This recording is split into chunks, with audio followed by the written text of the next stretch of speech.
A través de un estudio médico, un grupo de especialistas intenta explicar el padecimiento al que fue sometido Jesucristo antes de morir en el madero. Castigo deshonroso que asignaban los romanos a los peores criminales y que Jesús aceptó como expiación para todos nosotros. Con 33 años de edad, Jesús sufrió el castigo más cruel y abominable, ocasionándole una muerte lenta y extremadamente dolorosa, padeciendo al menos unas 18 horas.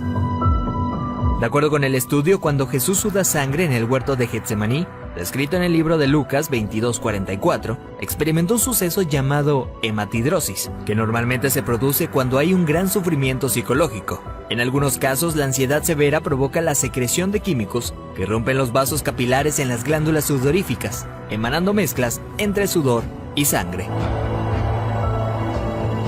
La madrugada en la que Jesús fue arrestado, ya debilitado por lo que le habría sucedido en el huerto, fue llevado ante Sanedrín y Caifás, el sumo sacerdote. Fue golpeado por los soldados, quienes le pusieron una venda en los ojos para burlarse de él, le escupían y le abofeteaban. Para este entonces, a raíz de los golpes, ya su rostro empezaba a hacerse irreconocible debido a la hinchazón. Los azotes que Cristo recibió de los romanos eran a causa de otro término terriblemente brutal. El látigo que utilizaban los soldados estaba compuesto por tiras de cuero trenzado con esferas de metal entretejidas. Cuando este impactaba contra la carne, provocaba severos moretones y contusiones, mismas que se abrían con los demás golpes. No contentos con esto, el artefacto con el que se flageló a Jesucristo también tenía pedazos de hueso afilado, provocando además cortadas profundas mientras lo golpeaban. De acuerdo con estudios realizados por historiadores forenses, con frecuencia, quienes eran flagelados con este tipo de látigos llegan a tener exposición de la espina dorsal debido al desgarramiento de la espalda, pues los golpes iban desde los hombros, pasando por la espalda y las piernas, hasta llegar a los muslos, produciendo que la carne del individuo cuelgue en forma de tiras. Mientras sucedía, en el interior de la persona, en este caso Jesucristo, se experimenta un dolor tan grande que debió llevarlo a una conmoción hipovolémica, es decir, que la persona a raíz de la gran pérdida de sangre sufre de taquicardia, pues el corazón acelera su ritmo intentando bombear una sangre que ya no existe, lo que a su vez conlleva una baja presión sanguínea, dando paso a la pérdida de la conciencia.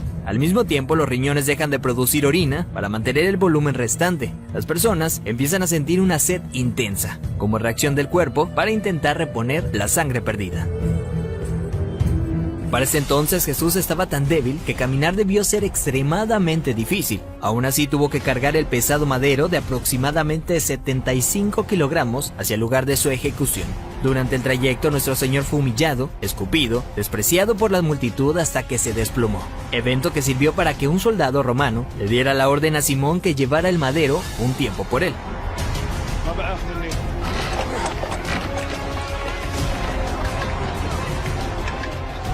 Luego de ello, Jesús dice tener sed y le dan un trago de vinagre.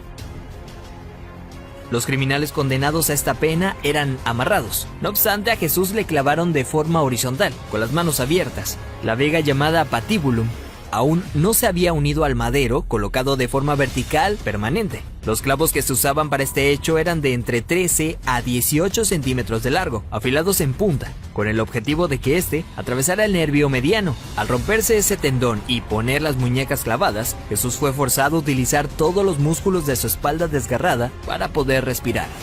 Ya colgado, casi sin poder respirar, al clavarle los pies en el madero, triturando los nervios de los pies, debió haber sufrido dislocación de los hombros, situación que se confirma en el Salmo 22:14, cuando dice: «Dislocados están todos mis huesos». Lo siguiente es una muerte lenta por asfixia.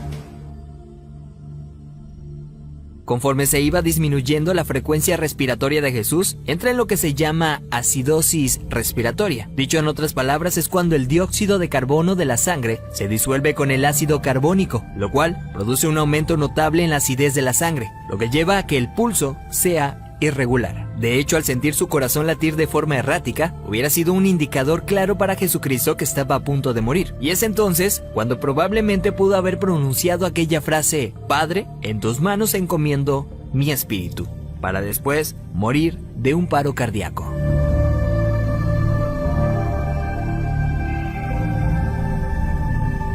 A diferencia de otros crucificados, los huesos de Jesús no fueron quebrados. Esto lo hacían para evitar que las personas que pasaban por esto subieran las piernas hacia arriba y con estas se ayudaran para poder respirar. Así, la muerte era rápida en cuestión de unos minutos. Sin embargo, Jesús no pasó por esto, y se sabe porque en registros romanos, allá 2 años después, soldados describen el hecho, confirmando lo que ya estaba predicho en el Antiguo Testamento acerca del Mesías, donde se menciona que ningún hueso será quebrado. Salmos 34:20. Según dichos registros, un soldado romano clavó en Jesús una lanza en el costado derecho para confirmar su deceso. La lanza penetró el corazón, por tanto cuando sacó la lanza, del orificio salió un fluido claro como el agua, seguido de un gran volumen de sangre, tal como lo describe el apóstol Juan en su Evangelio, testigo presencial de los hechos. De acuerdo con la medicina, está más que evidenciado el sufrimiento que Jesús fue sometido siendo inocente. Esto es lo que sufrió el Hijo del Hombre para que tú y yo tengamos acceso al Padre y seamos perdonados. Veracidad News.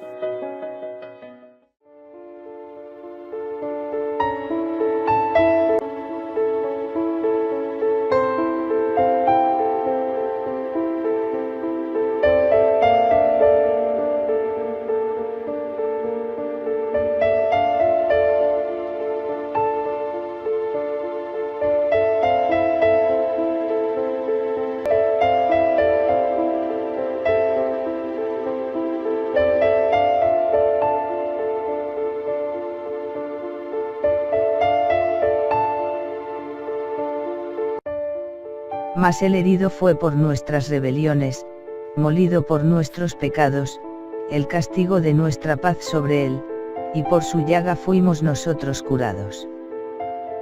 Todos nosotros nos descarriamos como ovejas, cada cual se apartó por su camino, mas Jehová cargó en él el pecado de todos nosotros. Angustiado él, y afligido, no abrió su boca, como cordero fue llevado al matadero, y como oveja delante de sus trasquiladores, enmudeció, y no abrió su boca.